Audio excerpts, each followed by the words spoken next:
Hello everybody and welcome back to Monza for the concluding race of the weekend for the Radical European Masters. We had an excellent race first thing this morning, feels like an eternity ago, which was claimed by Jaap Bartels and Stuart Moseley. And whether or not they will be able to repeat the trick this afternoon remains to be seen. It's a 60-minute race ahead. It's myself, Ben Evans, talking you through the action as ever. Alongside me is Will Brown from Radical Sports Cars. And Will, what we saw earlier on was Radical racing at its very, very best. Strategic dimensions coming into play together with some great wheel-to-wheel action. Yeah, absolutely, and there was plenty of drama certainly on the opening stages of the race with John Corbett spinning out of congestion, and of course also our championship leader Terence Woodward also spun off and retired on the grid lap. Then we had Alex Capeda again. He would then inherit the front row, but would have a spin at the a parabolic on the formation lap. Yeah, that's right, exactly. So it was really topsy-turvy, and ultimately it was down to Jaap Bartels and Stuart Moseley to keep the head, and with the advantage that they had in terms of not needing to refuel with the Spider that they were driving, they could then take a commanding lead in the win. And the conditions have improved somewhat. It's now fully dry. What hasn't changed is that Marcello Maracchiotto can be relied upon to give us a good wave on the grid as the spectators basking in a slightly unexpected autumnal sunshine. The weather forecast was absolutely dire for this afternoon, and instead it has cleared up to be a lovely day. This is how they line up in full then. Stuart Moseley and Alex Capeda on the front row of the grid from James Littlejohn and Paddy McLuhan. Then Alain Costa and Marcello Maracchiotto, ahead of Bradley Ellis, the first Supersport car, and Maracchiotto's the first Supersport car, then Bradley Ellis and Ricardo Dona, Roger Bromley and Mark Crader, Joseph Koller and Shaheen Nouri completing the first 6 rows. Then Jean Gandar, he was an early retiree. John Corbett and Terence Woodward, we hope, will be out there. Then Yanni Herpia and James Abbott in the developmental Spider at the rear of the field. Although James, I'd imagine, will be feeling slightly weary. He only a few moments ago finished the 60-minute GT Open race. Yeah, that's right. So he's been working overtime this weekend in both the RXC Spider and the RXC Turbo. Oh, and bit of an issue there for Capeda. He's got his hand up on the grid there. Yeah, it would appear that the car has failed to start, and he's saying, "Can I have a push, please?" And so for the second race in a row, Capeda is going to be starting from the very tail of the field, isn't he? As he waits to receive that assistance from the marshal. Stuart Moseley, meanwhile, waiting for the green flag, and the way he proceeds on the formation lap, everybody else will make sure that they give filter past stricken Capeda plenty of space as they head down towards the Rettifidio. Last chance to get a little bit of heat into their tyres. Now, Alex Capeda is directly opposite us from our commentary position, so the army of marshals getting to work. Now I think what they're going to do here is push Capeda off the grid to start from the pit lane. That would seem to be the protocol. Yeah, and as I said, they had a really difficult time in that first race. One that we could be looking out for during this final race of the weekend is Paddy McLuhan. Now, he's been sharing that distinctive bright orange SR8 with Victor Corriere, and in the first 2 races, he's been the second driver in the car, and we found it difficult for him to get to grips with it sort of at the mid-race distance. But hopefully, off the rolling start with a fresh set of tyres and a nice fresh car, he really should be able to make inroads in these opening stages. Certainly should be able to. Now, unless we have a very, very lengthy safety car, I think we would be looking with a degree of absolute certainty for refuelling for the SR8s in this one, which adds an additional 30 seconds to their pit stop time, and therefore, you've got to say, begins to weight things, even with the success seconds, quite nicely in favour of Stuart Moseley and Jaap Bartels in the Spider for a repeat triumph. Yeah, absolutely. They're really sitting pretty, as you said. Because of the sort of safety regulations within Radical European Masters, all the teams that refuel are required to take an extra 30 seconds to make sure that they do it completely and safely. So with the larger capacity fuel tank in that RXC Spider, then they've got a great advantage. Of course, they will be carrying more success seconds from the earlier victory this morning, an extra 20 seconds over what they had previously. So that's going to come into the balance, and it's going to make for a fascinating battle, I think, particularly as the race unfolds. Certainly will do, as the chance the drivers just to inspect how the circuit has changed in the interval between races, and it has changed for the better now. I'm not seeing John Corbett there at the back of the field. No, I know there was a real race against time to get that car finished after his grid lap incident, at the start of the race earlier today, and they've been working flat out to get a fresh front end on that car. So he may well be starting from the pit lane. We just see there's a few cars. There certainly is one with a black roll hoop there, which may well be him. I think it probably is. Yeah. So that is good news. Terence Woodward is there on the grid now. Terence Woodward and Ross Kaiser, in terms of the championship, no scored in the first race yesterday. Didn't take to the start of this morning's race. They really need a result. Without a shadow of a doubt, they came into this weekend with a good 80-point advantage in the championship, and that's been slashed to just 27 points. So, they really need a good result from this to give them some momentum to go to Barcelona, because it's been a torrid weekend so far. And even with the fact they've lost their success seconds, just the necessity probably of refuelling for them means that they're still going to be up against it to overhaul Moseley and Bartels. It'll be an intriguing second half of the race, actually. I think if they can salvage a podium result from this weekend, then that will, they'll feel very relieved to have scored that, considering.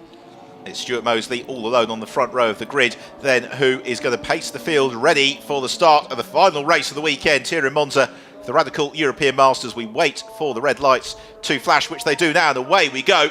And Stuart Moseley immediately being challenged by James Littlejohn, who jumps into the advantage as the pack hurtles towards the Retofilio for the first time.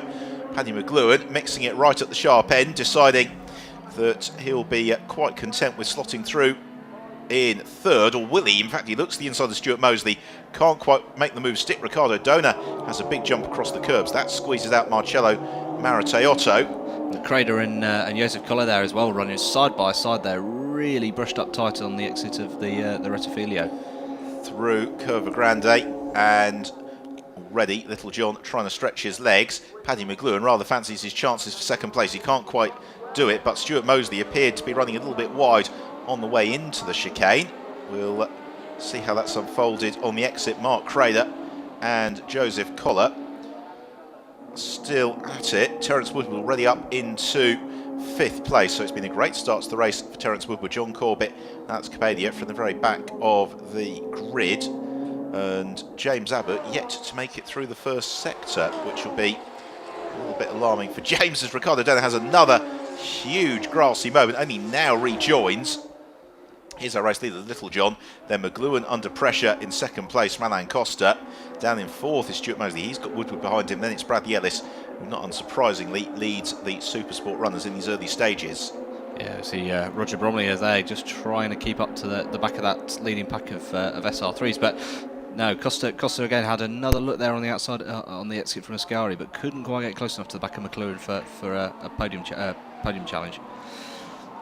Turning through the Parabolica for Terence Woodward as Paddy McLuhan just runs out a little bit wide. That is going to bring Alain Costa into play, and the Monegasque right into the slipstream behind Paddy McLuhan looks to challenge as they run towards the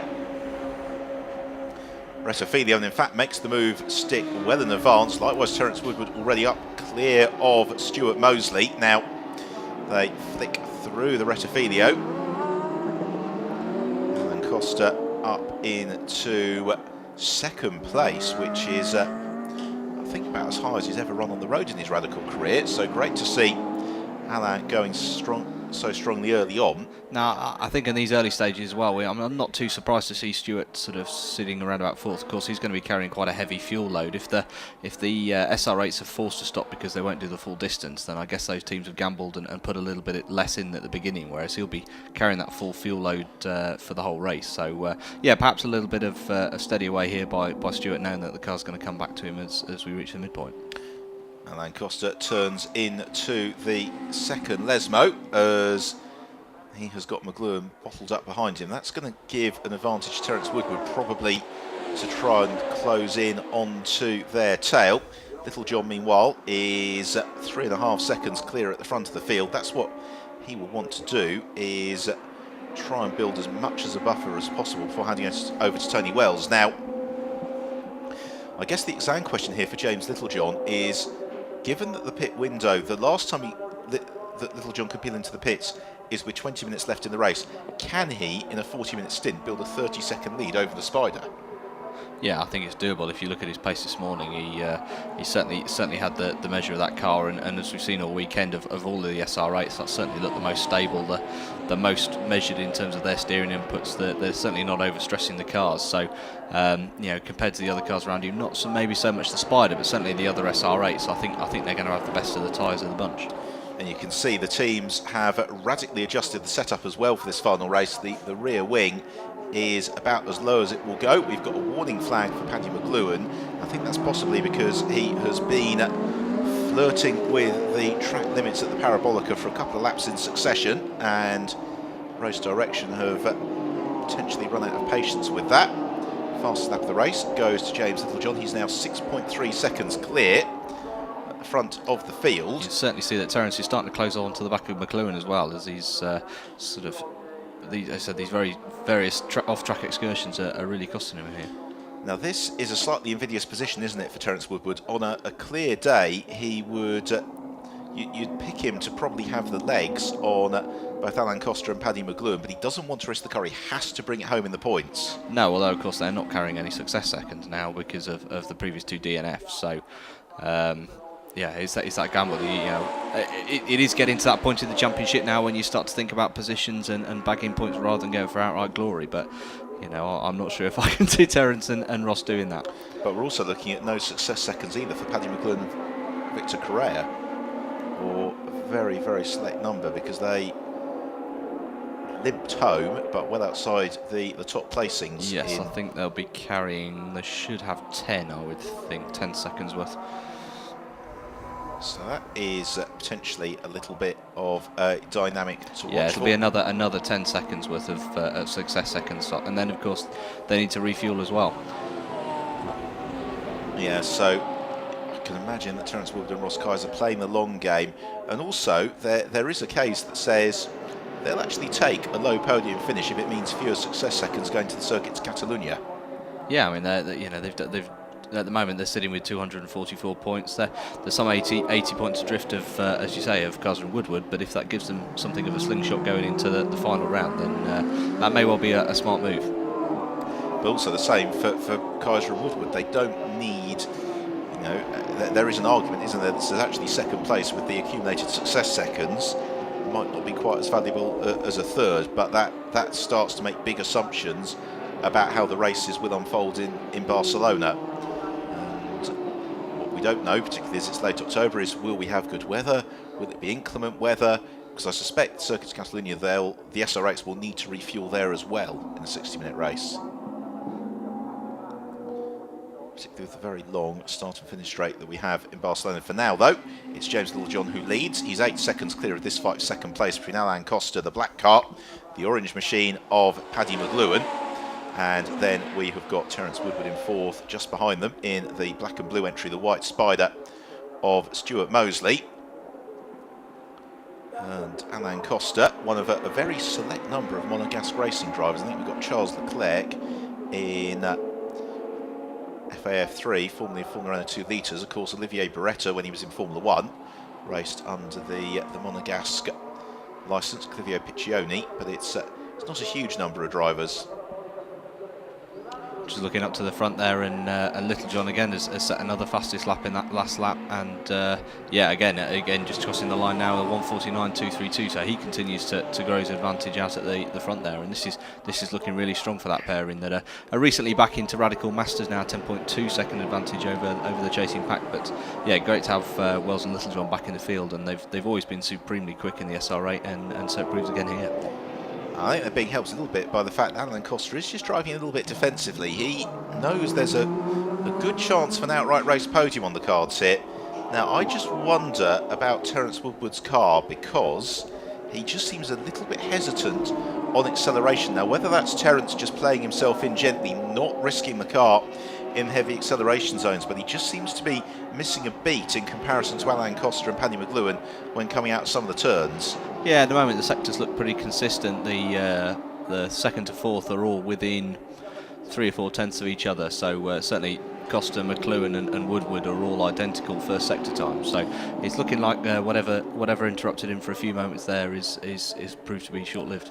In terms of others to update you on, Alex Capadia has raced up into 6th place and is 6 seconds back from this battle for 2nd place. In the Supersport class, it's Bradley Ellis who leads from Marcello Maracciotto and Roger Bromley. As into the Scari complex once more. The race leaders, they all flow through and then head towards the Parabolica, with Alain Costa just parking the car in the middle of the road.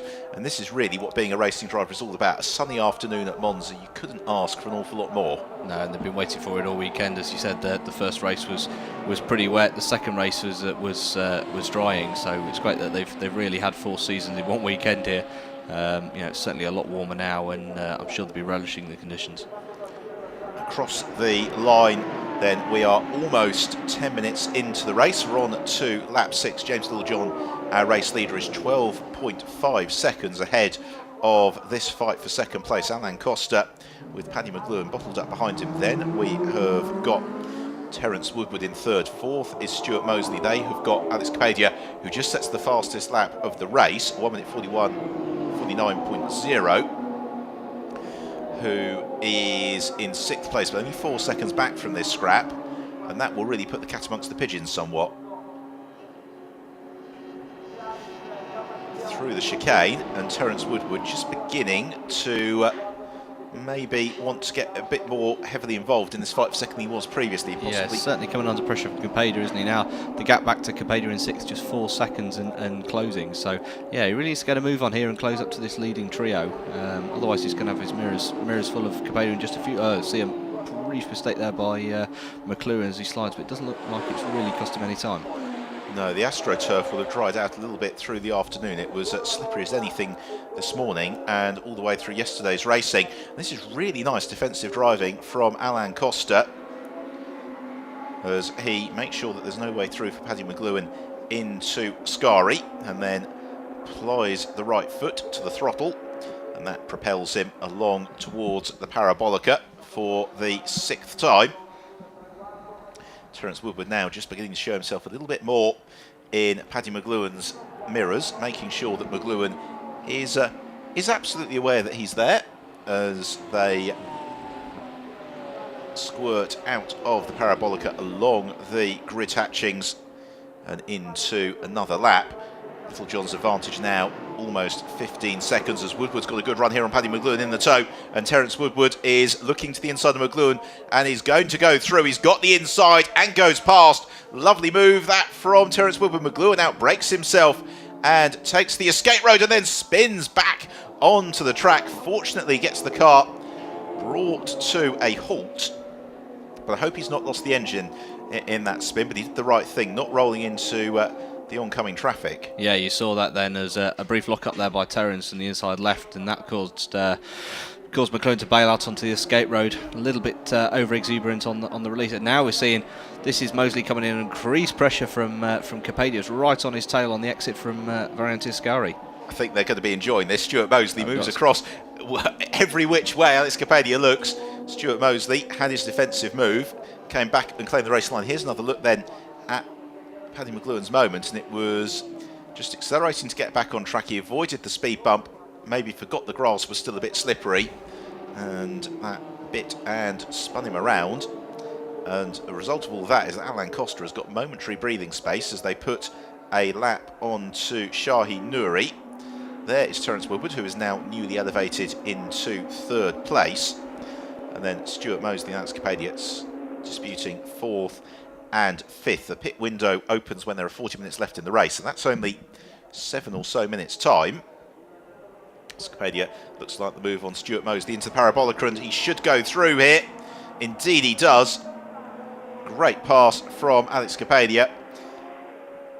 And he's going to be able to maintain that advantage, I would anticipate, down the front straight, although Stuart Mosley is going to have the advantage of the slipstream effect behind Scapadia, but Alex has just got enough, I think, in his favour.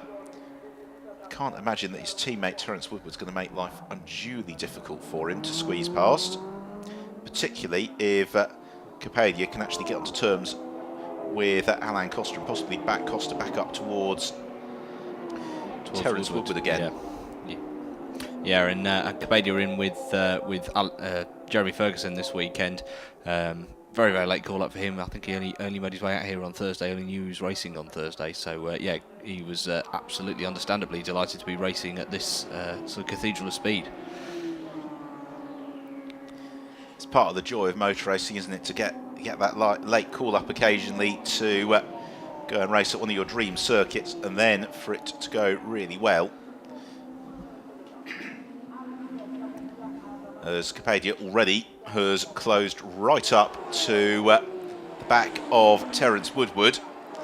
Now, is Woodward going to defend this, or is Scapadia going to be able to squeeze past? I don't think he can quite do it into the Ascari. Then they accelerate out of Ascari now towards Parabolica, and Scapadia right in the slipstream. Which way is Woodward going to go? He goes right to the exit, or the edge of the circuit. It leaves space to the inside for Scapadia, but he can't quite carry enough momentum to challenge the inside into the Parabolica. Instead, he'll look to maintain that momentum, which is exactly what he does. Runs out to the edge of the circuit, but Terence Woodward seems to have a real knack of taking the tighter lines and still carrying the exit speed. Yeah, he's still able to find a lot of traction there, isn't he, on the inside, which isn't that, like you said, it isn't a particularly natural line through the Parabolica, but he's obviously making it work for him. Stuart Mosley lurking with intent in fifth, enjoying the battle unfolding in front of him, as now Scapadia to the inside at the Rettifilio, and Terence Woodward leaving a little bit of space, and that was all that Scapadia needed to sneak past. Next target is Alain Costa. All the while, though, this battle is taking place some 18.2 seconds behind our race leader, James Littlejohn. And the way that Littlejohn's going, this is going to give Tony Wells every chance of scoring another victory, particularly as Littlejohn's target really is to race around the additional 30 seconds of time spent in the pits for the refueling. They've also got some success seconds to overhaul as well, but if Littlejohn stays out for another 20 minutes, then he'll have built up something like a 36-second buffer on his rivals. Yeah, that's right. And it, although his times have maybe stabilised a little bit, he's still lapping consistently in the mid 149s, which is, aside from Scapadia, is pretty much quicker than everybody else on the field. So, yeah, this is looking really good for that pairing. All the while, though, you see here back again Costa, and Costa's going to be coming under pressure from Scapadia next. At the moment, there's again sort of 2 seconds of that difference for them. So really, nasty. It's time for the Monegasque to get his elbows out. Certainly is, as Scapadia, the fluorescent yellow helmet, just closing up on to Alain Costa. But this has been a really nice drive from Alain Costa. He has only been a couple of seconds off the pace of the race leader, James Littlejohn. Consistently, it has allowed the lead to open up, but not by an absolutely insurmountable margin, as Scapadia now looks to challenge. And in fact, Alain Costa setting his best lap of the race last time through, 1 minute 50.8. And Scapadia is not close enough to challenge Alain Costa on the brakes into Rettifilio. Now, for Alain Costa, Monza is almost a home circuit. This is probably, it's about equidistant from Paul Ricard, isn't it, in terms of an international standard racing circuit, if you were to drive over from Monaco. As Scapadia looks to the inside into the chicane. He doesn't want to waste any time with this, but Alain Costa moves across, defends. Lovely stuff from Alain Costa. Yeah, great move there. Real confidence on the brakes as well. You could see he was able to brake and cover his line at the same time. And once again, yeah, thwarting Scapadia once more. We've seen this time and time again, haven't we, from Alain Costa this season, that when the conditions are perfect, in terms of being a nice dry track. He's got so much confidence in the capabilities of his car. Yeah, absolutely, and this result is going to do his Fangio Trophy result the world of good. So he's, as one of the more senior drivers on the grid, also competes within the Fangio Trophy. And the current leader, Manhal Alas, is not present at the moment, but as a result, that'll really help Costa's form. Now, for my money, Alex Capaldi is running more rear wing than those around him. If you look at them coming onto the straight, it looks as if the profile of Alain Costa's rear wing is a little bit lower than that of Alex Capaldi. Yeah, I think you're right there, and obviously that's going to give Costa the straight line advantage for sure. As we just see, again, Capaldi looking to dart out, but he just can't quite get it.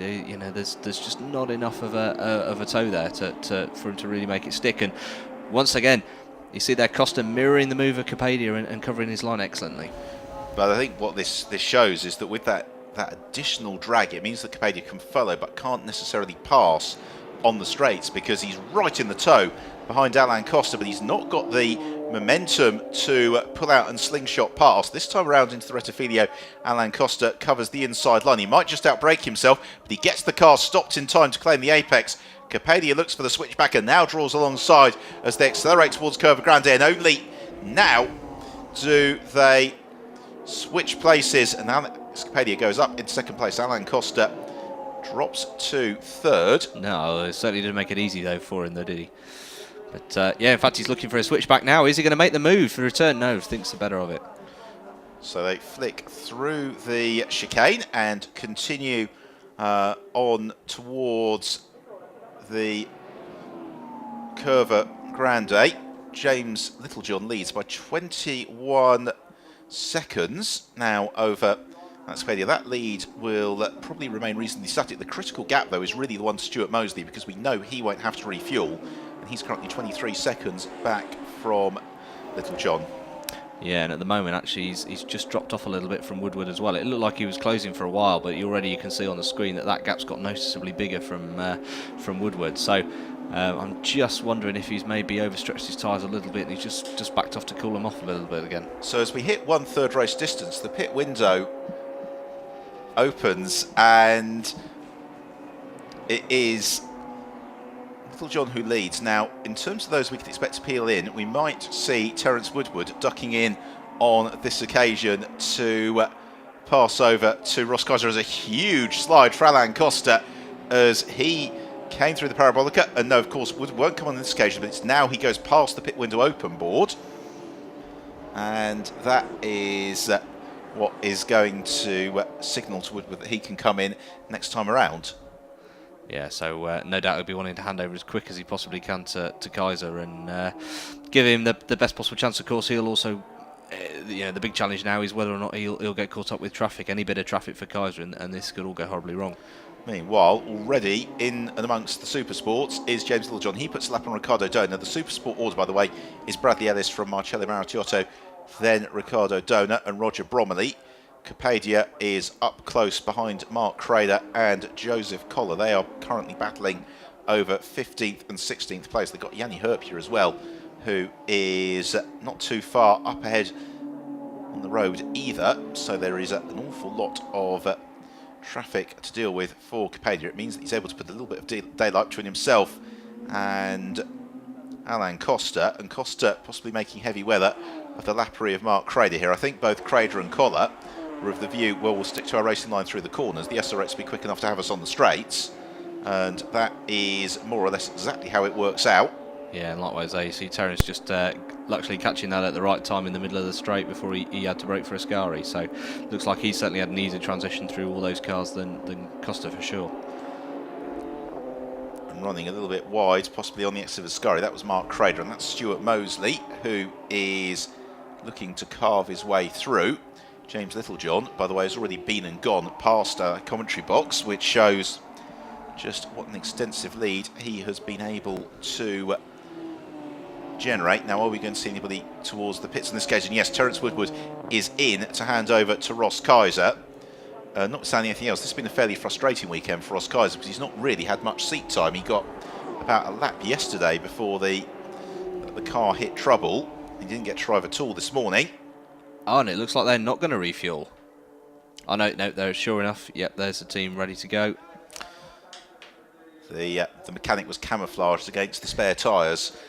So that, yeah, I think with it being dry and there not being an early safety car, there's only the foolhardy would probably back themselves. Well, as we saw in the first race of the weekend, two of the cars ran out of fuel on the final lap, so it really is very, very marginal. All the while, James Abbott just getting a little bit of feedback from the team there. He's going to be achy tomorrow, isn't he, James Abbott? A lot of racing for him this weekend, as here is Stuart Mosley, elevated into fourth, now 27.4 seconds back from James Littlejohn, and it will be a fascinating shootout in the second half of the race between Tony Wells and Jaap Bartels. Yeah, Bartels and Wells pretty much equally matched. You could possibly say, based on this weekend's performance, that Wells maybe has the leg slightly, but obviously that's dependent on how much of a car's tyres, how much of these SR8 tyres are conserved after Littlejohn's stint. Littlejohn propels over the line. We've got another car venturing into the pit lane, and that is Marcello Marattiotto, who will be passing on to Marco Cencetti. Yeah, and this is an absolutely essential stop for their championship standings as well, because there's only 2 points in it between them and the other SR3 of Andy Cummings and Bradley Ellis. So this really needs to be a good slick stop.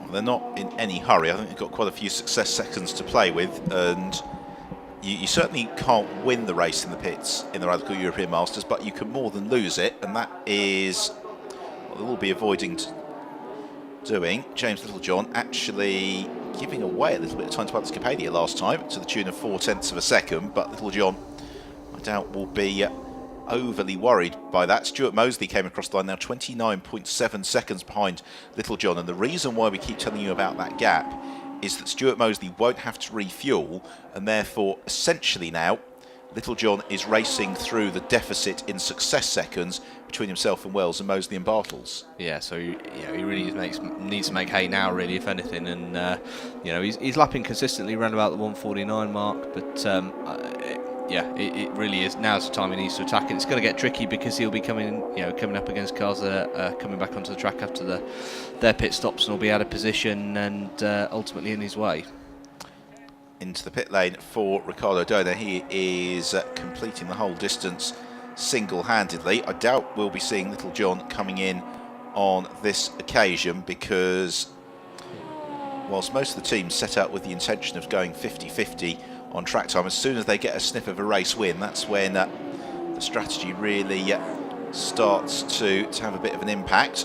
Yeah, and of course, across the Radical European Masters, you have the option of either driving as a Pro-Am pairing or as a solo driver, and we've got a good sort of mix, roughly 50-50 across the grid here, so that's just another dynamic to consider, and it's often talked about whether or not there's any advantage in driving on your own. Of course, if you're on your own, you know what the car feels like, you know what the track conditions are like, but fatigue becomes an issue at the end of the race, particularly in these 60-minute races, whereas if you're a two-driver pairing, yes, you're stepping into the unknown as a second driver, but at least you're going to be fresh at the end of the race.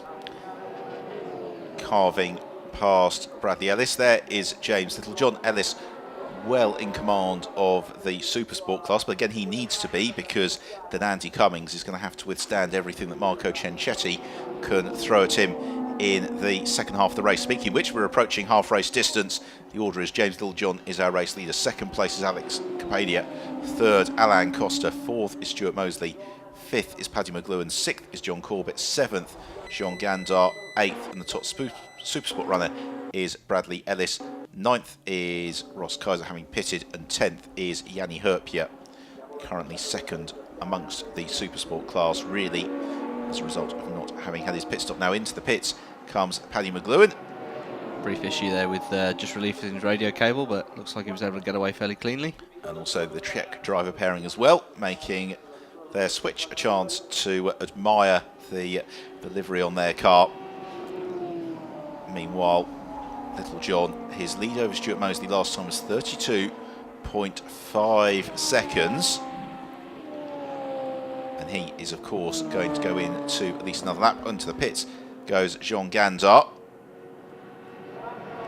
And actually, because of the fact that the drivers have to go past the pit closed board to be out of window, theoretically Littlejohn can keep going until there's something like 19 minutes left in the race if you really wanted to.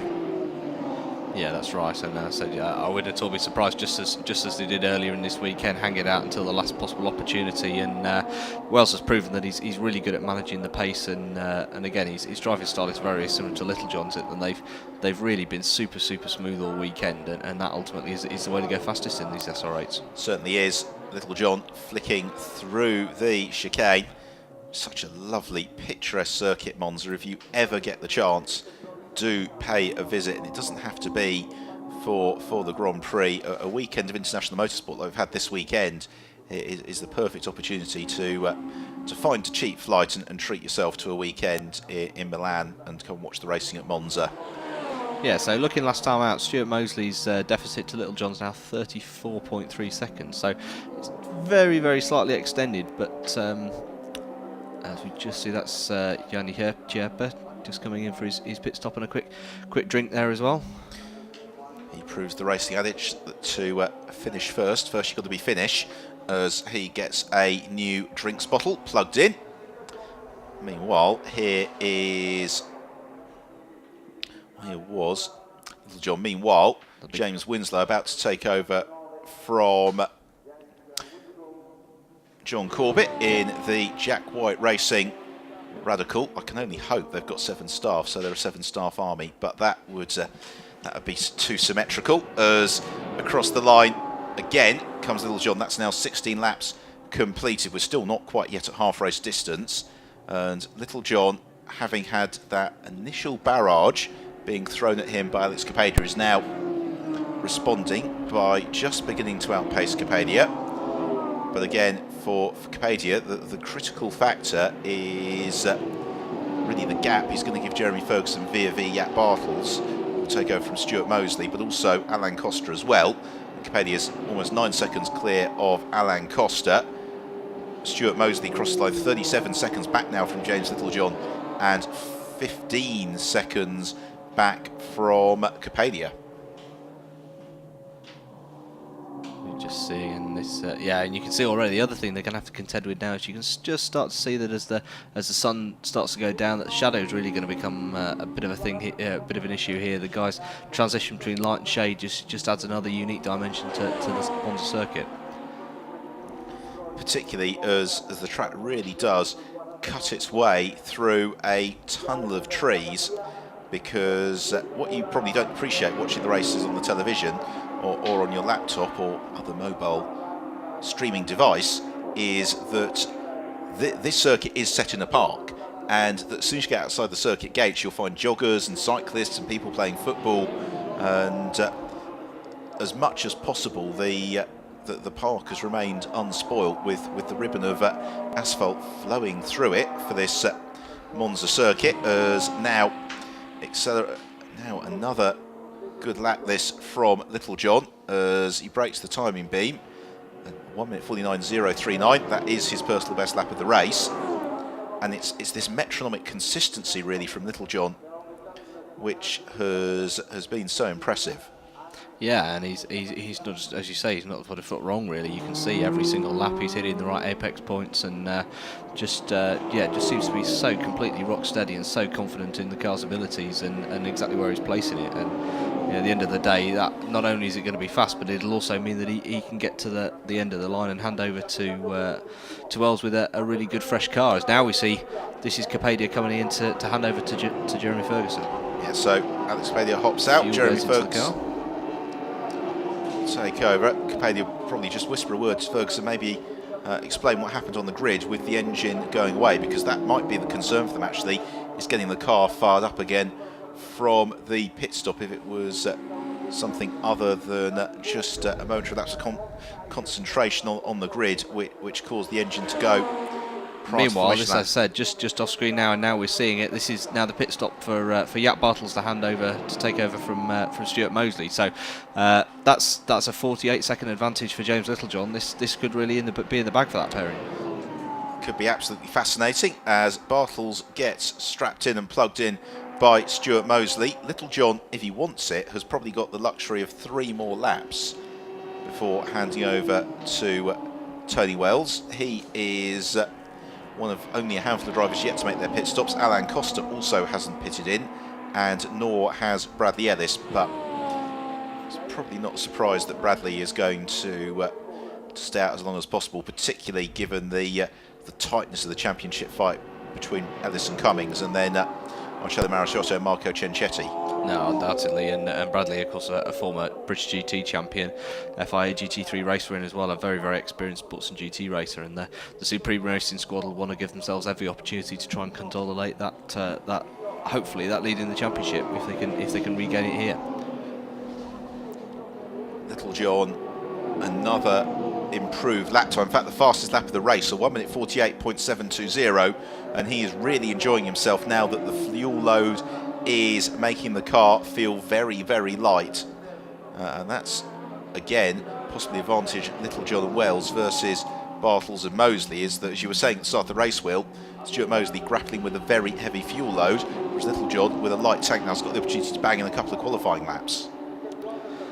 Yeah, and obviously, we want to give his the best possible opportunity to Wells as well. At the moment, that last time out, there was a 39-second advantage over Alain Costa, who obviously is yet to stop. But this is looking really good for the pairing. If they can just keep this consistent pace, and even if they can drop back by a couple of seconds per lap, that's still gonna give them a good buffer over Bartels and Ferguson.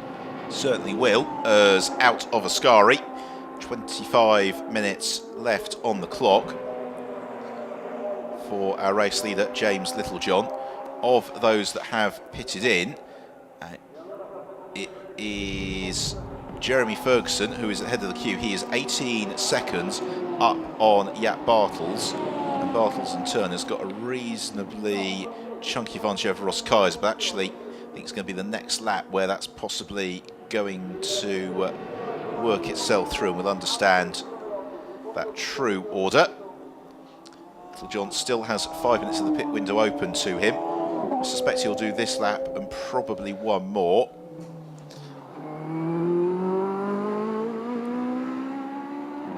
Just see there, you can just hear the real smoothness of application of the throttle, minimal wheel spin, and that ultimately is what's going to help his cause and Will's cause later in the race. You've just got to really let the car do the hard work.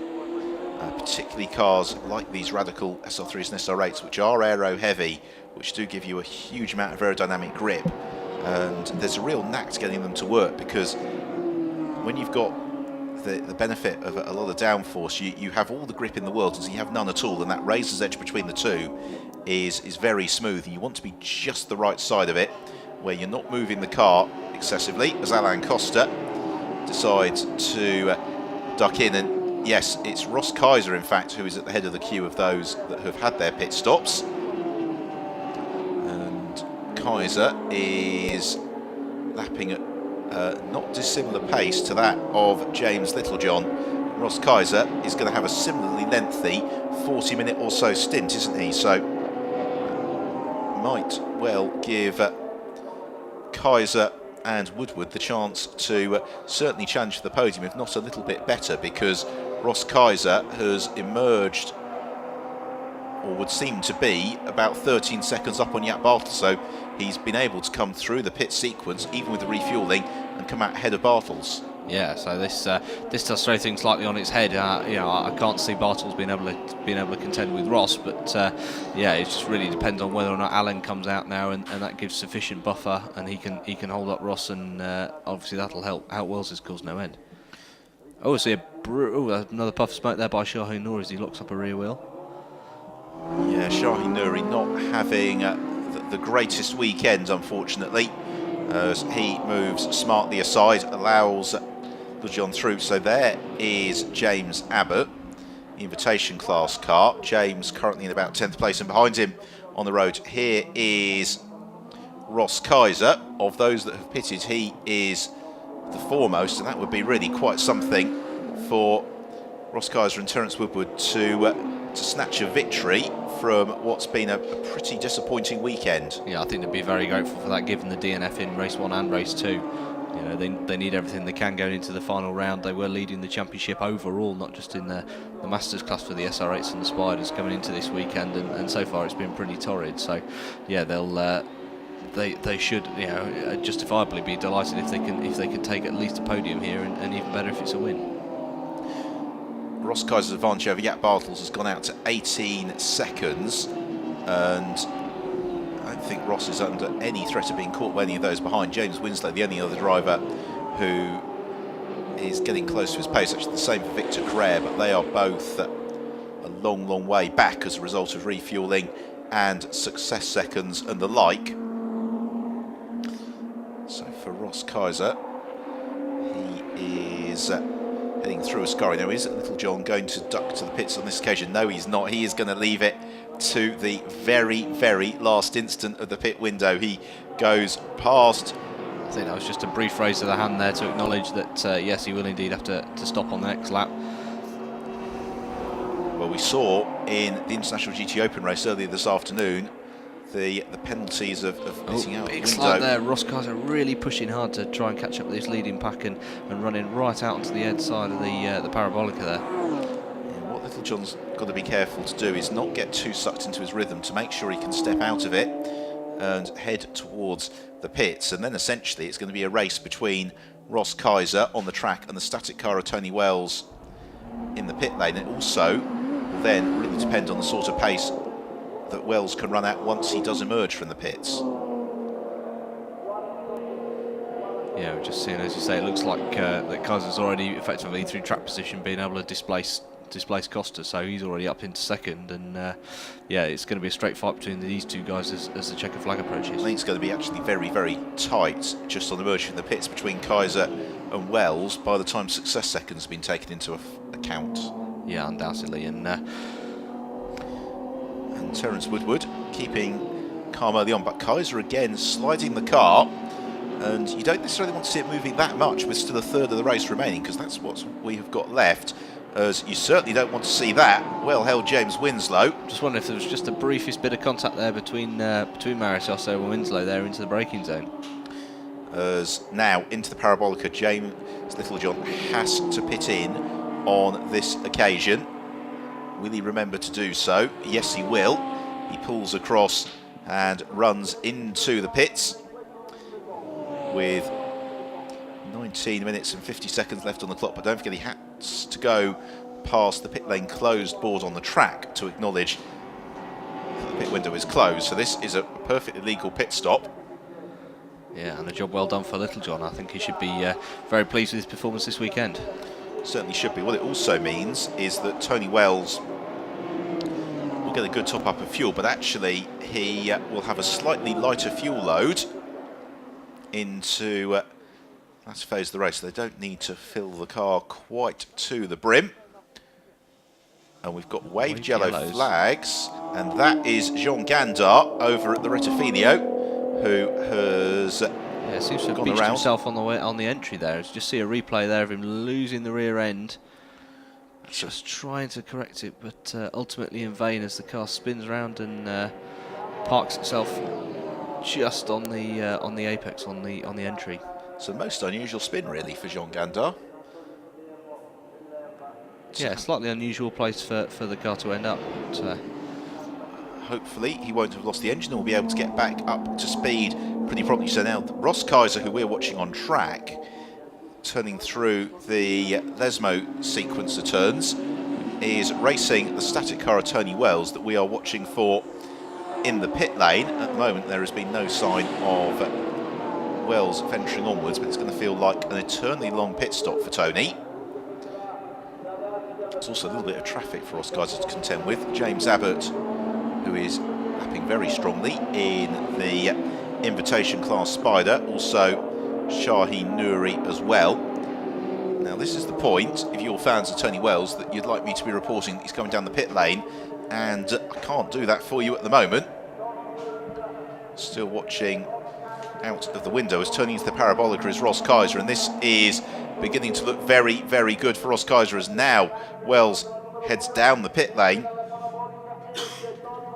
But the problem is going to be that Wells isn't going to have much of a buffer at all to defend from a charging Kaiser. In fact, he's going to have none at all. Ross Kaiser gets the jump on him, and it's Ross Kaiser who is going to be leading the race. Sure enough, there you see Wells rejoining the track there just ahead of the lap Nori, but yeah, lost a big chunk of time there in the pit stop, and yeah, it must have felt awful as he came out of there. Really long drag on to that first corner, and yeah, we've got a new leader here in Kaiser. Well, it's the disbenefit of success seconds, isn't it? So our order now post pit stops is Ross Kaiser leads the way.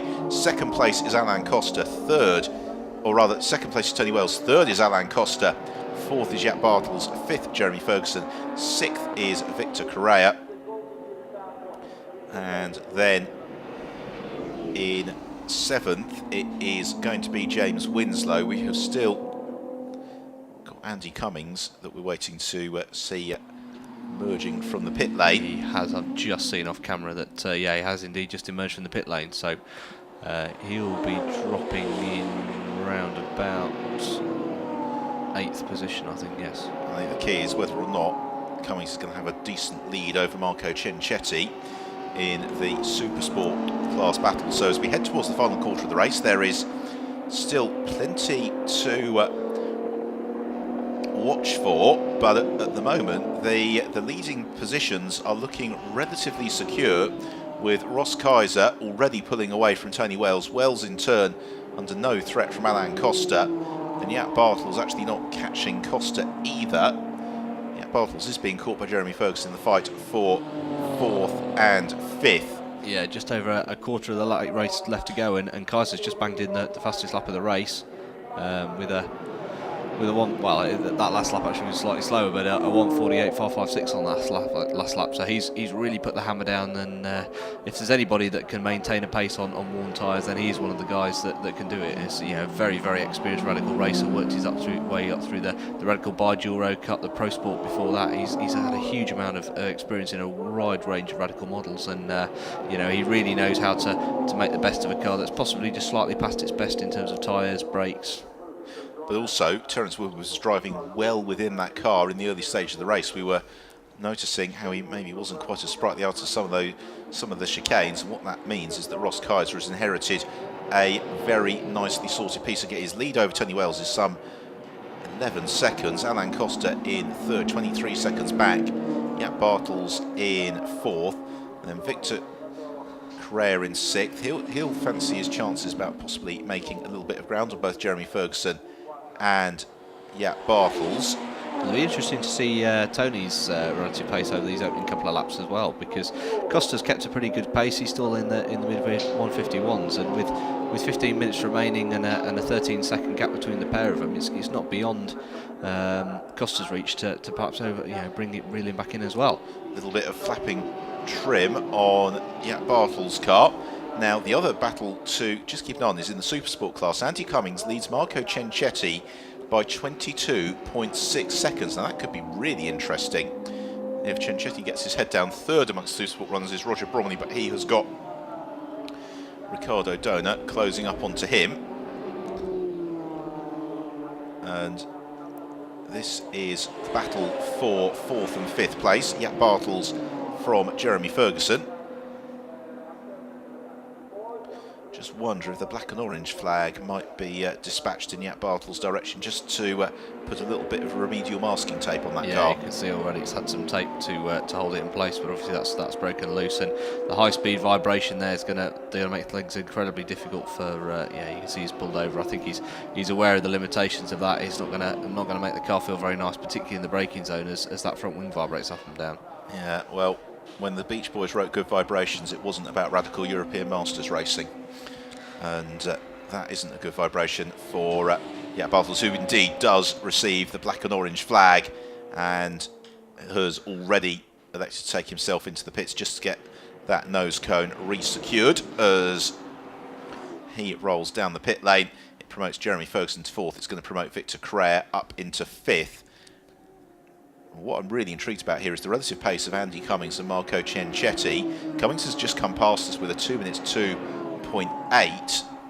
Now we'll have a long wait for Marco Cincetti, but the rate of capture from Marco, something of a Monza specialist, a 1 minute 56.1 is 6 seconds that quicker than Andy Cummings, and Andy is on that rate only 2.5 laps clear of Marco.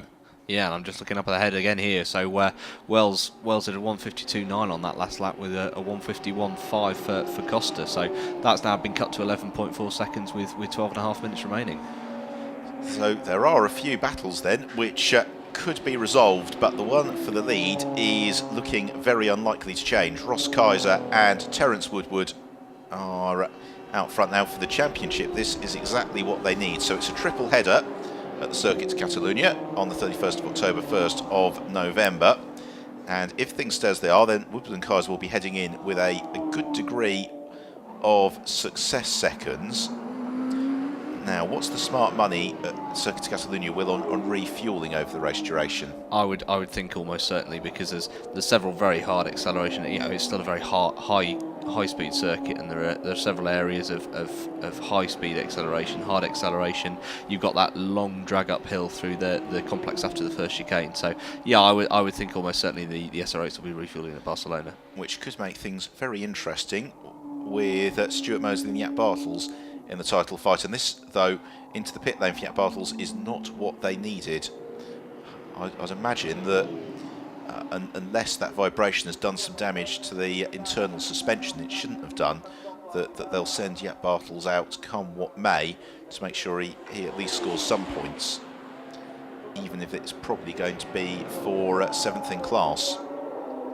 Yeah, 7th, they'll take away 22 points. So, I mean, it's obviously every time that basically with these higher place positions, you're going to be losing a couple of points with each place. So, yeah, it'd be worthwhile getting that car back out there just to salvage whatever they can from this final race. Because even with 20 odd points, it's still a net 20-point gain on Woodward and Kaiser from the weekend. Yes, absolutely. And that is not to be sniffed at, as Ross Kaiser is about to complete his 26th lap. Runs out of the Parabolica. Got a little bit of traffic to deal with. That is in Hupia, as Marco Cencetti is now just 11 seconds back from Andy Cummings. Continues to reel in Andy. And I think for the Supersport title, it's going to be a little bit of who is able to play success second lottery, isn't it? Because there is very, very little as a driver pairing between Andy Cummings and Bradley Ellis and Marco Cencetti and Marcello Maratiotto. Yeah, so here we are coming into this final race. They had just 2 points between the two respective teams. Maratiotto and Cencetti on 2.44 and Cummings and Ellis on 2.42. So there really is nothing to separate them. And all the while, Ricardo Dona's been coming into the fold as well, as he's consistently notched up results over the last couple of events. So yeah, there's really nothing to play for. And ultimately, as you say, it's going to depend which way the success seconds swing at the final round and maybe even the final race. So here is Marco Cencetti, who is second in Supersport class. We're watching him because he is closing on Andy Cummings at a rate of some 5 seconds a lap. There is Andy Cummings. It's the next car, in fact, ahead of Cencetti along the back straight. Marco Cencetti will be braking unbelievably late now to go into the Parabolica. The braking distances in these SR3s are absolutely breathtaking if you're watching trackside. They are startlingly rapid, as across the line goes Cummings, and his advantage over Cencetti is down to 5.8 seconds. It's another 5 seconds in favour of Marco Cencetti last time through. Got a stop and go penalty, by the way, for Mark Crader for a pit lane infringement. He was in 14th. He's probably going to drop down to 15th as a result of that. Meanwhile, Roger Bromley and Ricardo Dona, this is for 3rd place in the Supersport class, so this is a battle for the rostrum. As Bromley consults his mirrors, is Dona going to drop out and go for the move? Indeed he does. Leaves a puff of white smoke. Yeah, went very, very deep in there and had to brake really hard and locked up as a result, but covered his line well and held on to the place. And that is going to give Dona 3rd in the Supersport class, provided he can keep hold of it in the last 4 or so laps. As Bromley looks to fight back, ducks one way then the other towards the chicane, which is safely handled by Ross Kaiser. Kaiser swings into the first Lesmo. Really nice sequence of corners. The Lesmo is always a favourite of the drivers just because they're dauntingly quick. and you do feel quite enclosed as you swing in. And then the long run towards Ascari. Still a little bit damp still, isn't it, offline on that stretch towards Ascari, and then now through the Ascari sequence. It's almost wrong to call it a chicane, it's more just a series of progressive curves which just slow the cars slightly.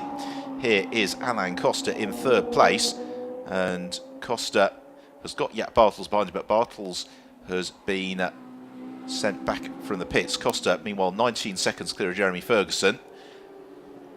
So he's not being chased from behind, although he was closing up onto Tony Wells. That is no longer the case, but he has just earned a stop-and-go penalty, Alain Costa, for a pit infringement.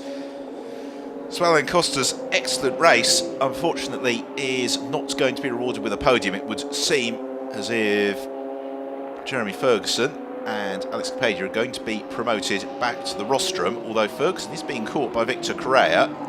Correa's got overhauled some 12.2 seconds in 6.5 minutes.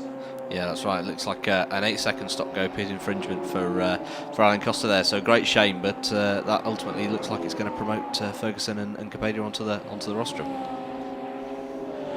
So coming past now, the pit gantry, Costa will see that he has got the stop-and-go penalty board. As Mark Crader comes in to serve his penalty.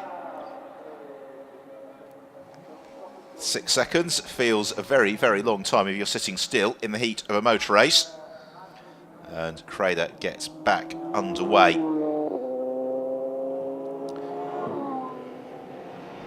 Certainly the driver pairing, Jeremy Ferguson and Alex Capadia, has worked out well. And whether or not we will see Alex in action in Barcelona remains to be seen, although based on what he's done this weekend, I can't think that if there is a drive going that his phone won't be ringing. Yeah, no doubt he'll be in plenty of demand should there be a driver rise. You know, I know he's caught out slightly by the conditions in this morning's race too on the rolling start, but no, the rest of the pace has been superb all weekend, just as it was here 12 months ago. Meanwhile, all of his close friends will be expressing the urgent need to meet with Jane Swift on business on the 31st of October, as along the run towards Ascari is Alain Costa. He puts a lap on Andrev Navratil in the car that he's sharing with Joseph Collar. Now, are we going to see into the pits on this occasion Alain Costa? All of that's good news for Tony Wells, because it really takes away any sense of jeopardy that Wells would have had for that second place. Yeah, and he had been able to respond pretty well in the last couple of laps, up in his pace to sort of the mid 151s to match what Alan was doing pretty much sector by sector. But yeah, that's just going to be able to give him some breathing space, and obviously then he can concentrate on conserving the car, just as he did for his race win earlier in the weekend. Alain Costa not going towards the pits on this occasion. Well, he's got 3 laps with which to respond. Yeah, he signals now that I'm coming in next time around, and that, I think as much as anything, that will just be to stop the team stressing that he's going to ignore it. As Costa flicks through the Rettifilio on towards Curva Grande. Now, what about Ferguson and Correa? That gap, I don't think is going to Again, Correa not really making any real inroads. Ferguson, in fact, Ferguson was half a second faster on that last lap over Correa, so yeah, nothing really in it, and a pretty consistent advantage of 11.1 seconds over the young Brazilian. Yeah, I'm just not entirely convinced that Victor Correa and Paddy McLuhan went quite the right direction on setup for this weekend. It seems that they've had quite a stiff car underneath them, and possibly that's made it be a little bit harder work in the latter stage of the race. Here is our race leader, Ross Kaiser. He is about to start the penultimate lap of this Radical European Masters race weekend here in Monza, and Kaiser runs across the line into lap 30 of the race. Just has a little bit of a look at the mirrors, sees that there's nobody anywhere near him. And really, I think the 2015 season has been proof that in motor racing, if you stick at it, what goes around comes around, because last year Ross Kaiser and Terence Woodward had so much bad luck. It begun to get to the point where if anything was going to go wrong for anybody, it would be for the pair of them. But they've kept plugging away, and this year it's all come right. They've had a number of race wins. And are now in a very nice place with the championship lead heading into the final meeting of the season. Yeah, I've just seen Costa coming into service penalty now, but no, undoubtedly the persistence of both the driver pairing and the team as well has paid off. You know, they've stuck at it. There's been it's been a difficult weekend here this weekend, but they haven't let it deter them, haven't let it get it down, and it looks like a win's on the card as a result. So it just shows that persistence and patience as well, as we've seen so often through this season, particularly that the key to it is not overdriving in the early stages. If you overdrive and you push too hard at the start of the race, it can often come back to bite you at the end. Whereas the teams that have done really well are the ones that have bided their time and just kept lapping consistently and really been clean at the beginning of the race, and then they found that they can just wind the pressure on towards the end as the checkered flag approaches. Yeah, and it's this move to these hour-long races as well for Radical European Masters. It has just added this extra dynamic to the racing, which yeah, and we've the thing with Radical is it's always tried to replicate that taste of Le Mans racing, and if you do longer distance endurance racing, then that strategy is something that you really have to consider. It is about not just outright pace, but conserving the car as well. Everyone talks about the modern Le Mans 24 hours being a 24-hour sprint, and these are really high speed races here, but you've also got to consider about how you conserve the car and give yourself the greatest number of opportunities as the race develops. Into the Rettifilier for the final time for Ross Kaiser, and he will be sure enjoying this last trip around the Monza circuit. Always a very, very firm favourite for any driver, and it's one of those bucket list circuits that if you're racing at an international level, you really do have to tick off the list. Gets on the brakes into the second chicane, makes sure that he doesn't get anywhere near the track limits. Just runs out over the curb on the exit on towards the first Lesmo. His lead over Tony Wells has grown out to some 30-odd seconds. With in third place Jeremy Ferguson, fourth is Victor Correa, and then James Winslow walks along in the queue as on towards Ascari. And Kaiser just looking ahead, picks his course through the left-right-left sequence and then hurtling out towards the Parabolica. Yeah, this is good clean air ahead of him. This will be great. He'll be, as you said, he'll be feeling every little vibration, every sound, everything. Real heightened senses as he comes into the Parabolica for the last time. So Ross Kaiser turns through the Parabolica for the final time. What's been a great weekend of racing for the Radical European Masters, and victory in the third and final race of the weekend goes to Ross Kaiser and Terence Woodward. They take the win, and dominantly so. It puts them back in a great position for claiming the championship at the Circuit Catalunya. The run to second place for Tony Wells and James Littlejohn, they have made a very, very welcome return to the Radical European Masters this weekend, have been immediately straight back on the pace and have got 3 podiums to show for their efforts, including this second place finish. So Wells and Littlejohn across the line in second. And there is Andy Cummings, who finishes second in the Supersport class, as once more Jack Bartels has got a flapping nose cone. Meanwhile, here is the third place car. That is Jeremy Ferguson, the car that he shares with Alex Capadia. Twice today they have come from the back of the grid, and twice today they are going to finish on the rostrum as Ferguson heads through the Parabolica for the final time. The checker flag goes out, and it's third place to Ferguson and Capadia in the Supersport class. That's been won by Marco Cencetti and Marcello Maratiotto, from Andy Cummings and Bradley Ellis, with Ricardo Dona completing the Supersport podium. Yeah, Victor Correa there crossing line in fourth. There's a bit of a missed opportunity for that team this weekend. I think they undoubtedly had the pace as the drivers, but have just struggled with setup, particularly in the earlier wet and damp stages of the previous 2 races. And and a real shame for Alan Costa again, showing real promise and real pace today until that pit stop penalty cost him. So the 31st of October, 1st of November is when the Radical European Masters will be back in action, the championship finale at the Circuit Catalunya. Well, we could have anything happening in terms of the weather. We've had wet weekends in Barcelona, we've had scorching weekends as we take a look at the final results. So Terence Woodward and Ross Kaiser win it. Second place to Tony Wells and James Littlejohn.